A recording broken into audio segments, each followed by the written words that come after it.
And we are back. That was an unscheduled stop there. I had it paused and accidentally hit the stop when I tried to unpause it. Alright, so these guys are pretty much even. Nice and even with the diagram, nice and even with each other. Good enough for me.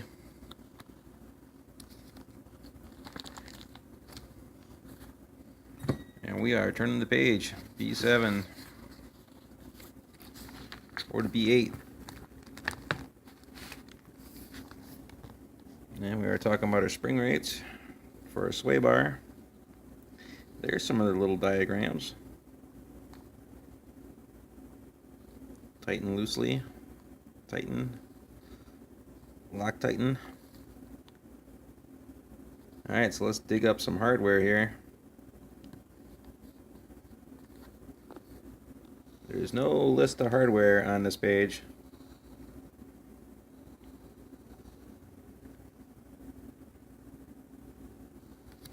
Right on. Alright, we'll dig up some hardware here. Stand by.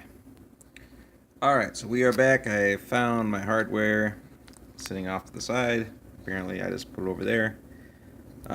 They do not tell you, well, obviously they tell you about all this stuff, but they're not exactly telling you like screw size or anything like that. It's really not listed anywhere as far as like parts on the side of the page other than just this picture right here. So I assume I need 4 of those screws. I assume I need 2 of these cups, one for each side, or these little ball joints, and 2 of the Allen wrenches, or Allen set screws. And I've got those stuck to that magnet right here, just so they don't go rolling away on me. Alright, so let's attempt to do this. And also for sway bars, they have yellow, white, and green. Yellow being the softest. So I think I'm gonna start out with yellow because I'm probably gonna be doing, I like to do some crawling and stuff like that. So gonna want it to be somewhat flexible. I'm not even sure if I'm gonna even, I might take the sway bar off there. Who knows, if I'm really even gonna use it. But for right now, we'll just start off with the softest one. The other 2 I'm gonna put back in the B bag that they came from. Right over here. I'll reseal that up and tuck that away somewhere, I guess. I'll put it in one of these little wire boxes or something so it doesn't get lost. Alright, so I'm going to start assembling that. Putting the Allen set screws into these. Putting these 2 little doodads right here for holding the sway bar on the back half of the tub. Which I'd imagine is probably right here. Sorry about that. Yes, it is.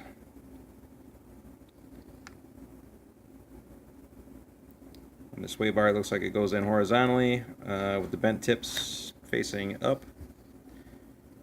So we'll get that in check. Get these installed with Loctite on them on the ends of the sway bar. And go from there. I think we'll start off with the ball joints on the sway bar. And then I'll attach the sway bar to the chassis.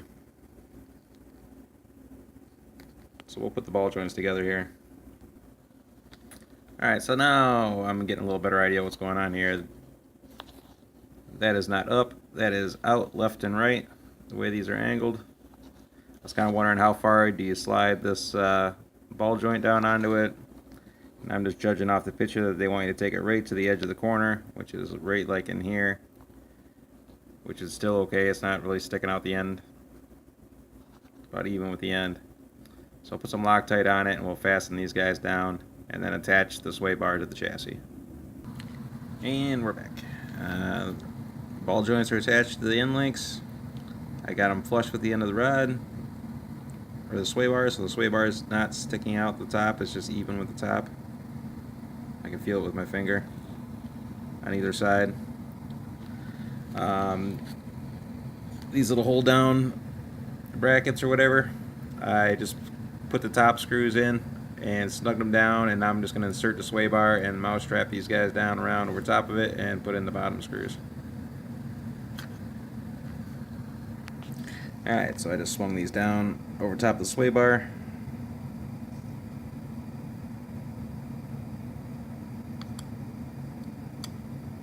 And I'm going to add the bottom screws to it.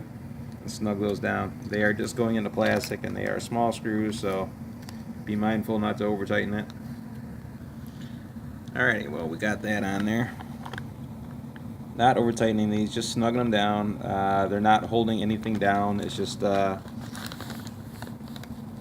basically just holding this little plastic plate across that rod there to keep it in that groove. So it doesn't need to be too tight. I mean, it's tight enough just going into the plastic that it's not going to back out on you. Alright, so the next step is to snap onto two end links here, and then we'll be turning the page here. Or at least we'll be moving over onto the battery tray, it looks like. Alright, so these are installed, and when you put them on, you want them with the end links facing out. You really can't tell in that picture, but you can definitely see it here.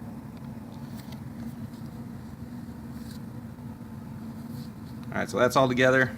We're moving on to the battery tray. I'm going to take this leftover bit of screws because I'm going to need them, I'm sure, for assembling something else. And I'm just going to put them in the magnetic tray over yonder. We'll dig this up. We need 3 M3 12 millimeters. And we need the battery tray, which is sitting right in front of me.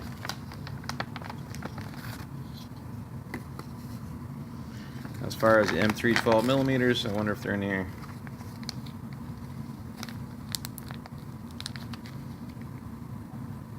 No, that is Velcro, zip tie, and more Velcro.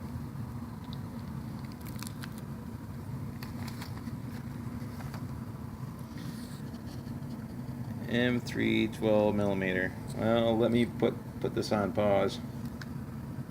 Actually, you only need 2 of them, so that was probably these 2 guys right here. Let me dig them out. Alright, they're dug out. I was just about to ask you guys just beforehand if anybody magnetizes their tips on their stuff. This one, I usually will dip this down into the screw bags to pull stuff up out of them, so I'm not, you know, dumping the whole bag of screws out. But it appears like this tip has really kind of lost its magnetism. It's barely got any left. Yeah, this is off topic. I don't know if anybody's ever seen one of these before, but this is a magnetizer for tools. You set it down. Whoa. And just run your run it back and forth over top of your whatever you're intending on magnetizing, as long as it's metal. It's a lot easier if you have 2 hands for this little maneuver.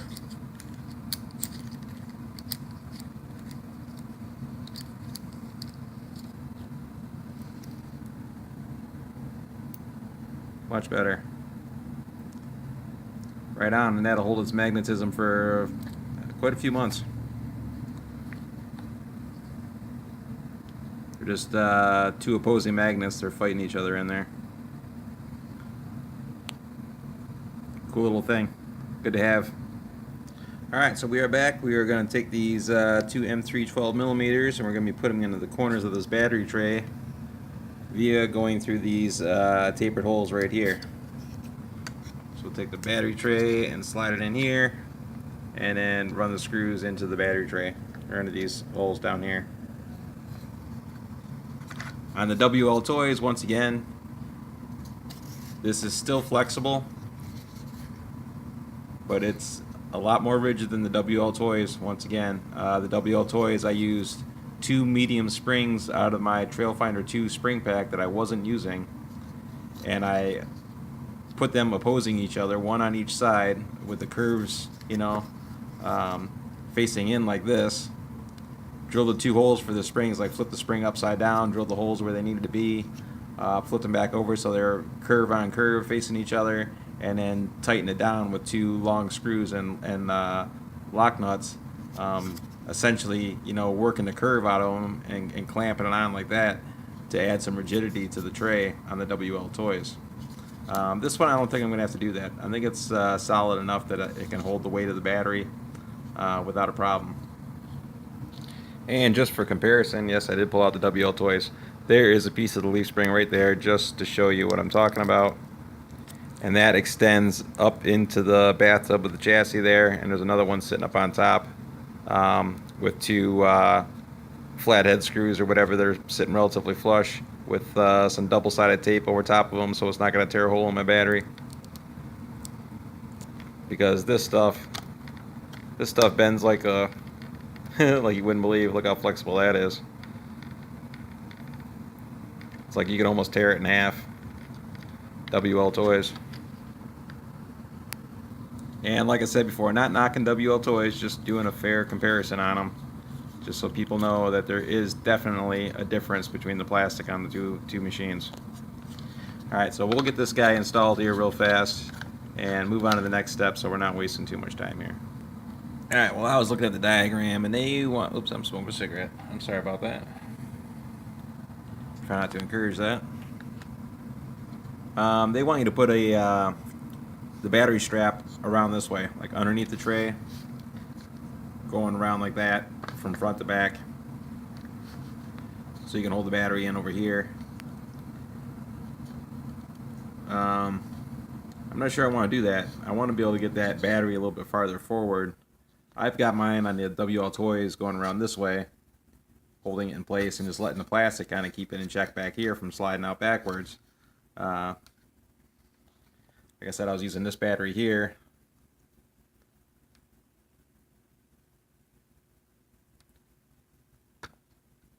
On the WL Toys. It does fit between the frames on this one, or on the shock towers on this one. I'm a little bit kind of nervous about that. On the WL Toys, like I said, this is maybe one good part about the WL Toys being flexible. I wasn't as worried about sticking the battery in between these 2 points, because these things were so flexible that they could, bend around without a problem and still be able to get the 2 top screws in to sandwich everything together. Essentially, it was almost being clamped. The battery's almost kind of being clamped in by these when you're putting the 2 top screws in on the roll cage. So like I said, I had my battery sitting right up here to try to bring that weight forward as much as possible. I know I have seen videos where they have different front suspension kits that they put on these with just standard shocks, vertical, and doing away with the cantilever suspension. And when they do that, that leaves them room to put a battery up front and try to balance out the weight, but that might be putting too much weight on the front. Well, maybe not. There's a lot of weight focused on the back here. Even though there's no gear in the front, but still, that's just kind of hanging over the back axle. So we'll see what we'll do there. I'm going to wait on putting that Velcro strap on. Strap on. Gonna wait on putting that thing on there, and we'll go from there. And I take that back. You know what? Maybe I'll go and grab the Plastidip Gens Ace 3-cell and see how it fits in here and see what the weight is like. I still don't like having the weight hanging over the back axle though. But we'll see. I mean, worst comes to worst, I don't have a problem cutting out the front of this tray and letting something slide it in a little bit further this way, and then like just bolting in a bracket, like an L bracket, to come in and up to keep that battery from sliding forward, or something on either side, run in on either side, hooking around or whatever to keep the battery from sliding forward. I mean, you're not really bringing it up that much. You don't want to be hitting on any gears up here. So it's nice about leaving this lip on it because you can stay above all that. I mean, you definitely don't want to be pushing on the spur gear, but don't know, on the fence about that for sure. Yeah, I think I will grab that Gens Ace real quick and see how it looks. Alright, I am back with a highly boogered up Gens Ace battery. Still kind of soft. This was an ugly dip. I was almost out of Plastidip. There was like this much left in the container. So I was like using an old butter knife, just spooning it up and on top of the battery and starting from the top down, and started spreading it across the battery like icing on a cake, from the top down, trying to get it relatively covered. And then before I was all done, I just dipped the bottom half of it inside the Plastidip to make sure the bottom half had a good coating on it. But this is a Gens Ace 3 cell right here in disguise. Alright, so putting the plastic dip on the battery obviously changed the dimensions of the battery. So now it doesn't necessarily want to fit down into the tray. We can make it fit in there. That's not a problem. It's going to be a problem fitting up top.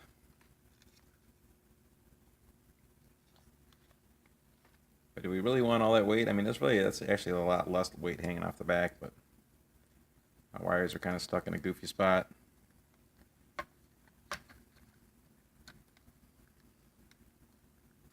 Must be better putting it in like this if I can, and not sliding it all the way back.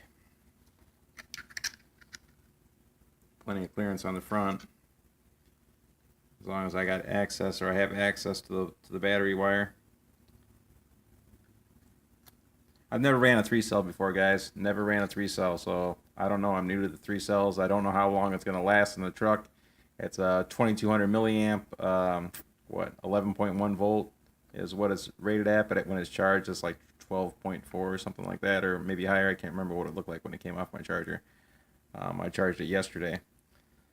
So I don't know if I'm going to. I don't know if I want to run it or not. The guy at the hobby store said that he runs one of these in his TRX4, and he says it lasts him 2 hours. So I'm not too sure, how believable that is or not. Maybe it does. I've never ran a 3-cell before. So this is a 3-cell, 2200 milliamp Gens Ace. If anybody knows, if you guys ran them before in crawlers, leave a comment. Let me know how long these normally last for. I'm used to running 2-cell, 5,000 milliamp or more. The Trailfinder 2 that I run has a 7,200 milliamp battery in it, and it's never gone dead on me.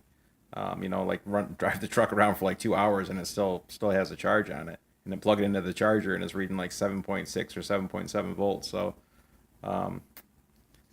nevertheless, I've never ran a 3-cell before, and especially one with 2,200 milliamps. It seems kind of low. But like I said, somebody let me know in the comment page or in the comments or whatever, if you run a 3-cell and a crawler, how long it normally lasts for. I'd be very grateful for that information. All right, so I guess we'll. I don't know if I'm going to run this or not. Undecided at this point in time, but they want us to start throwing together differentials, and we're just getting into close to 18 minutes. So I might end it at this portion and just fire up another video. This is video number 2. Well, it might be video number 3 because I think I had it unplanned on interruption. So, and then we're not going to be putting any of this together really. I'm going to be putting on the outdrives, the bearings, the cup, the O-ring, the washer, the pin.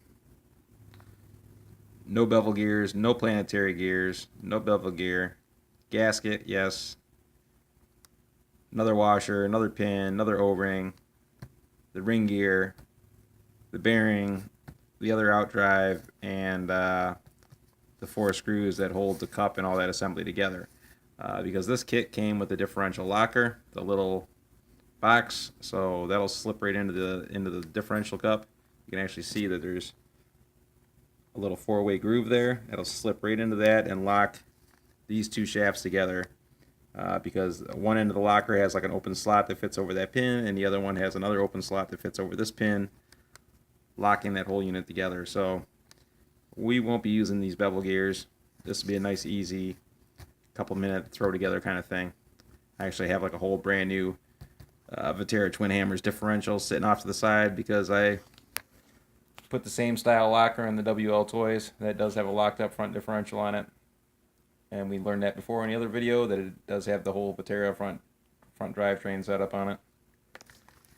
Alright guys, I'm going to end it right here, and we'll start up another one right there.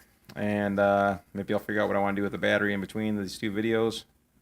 But thanks again for watching, and please, once again, anybody who's ran a 3-cell Gens Ace 2200 milliamp, let me know how long that lasts for out crawling around on average.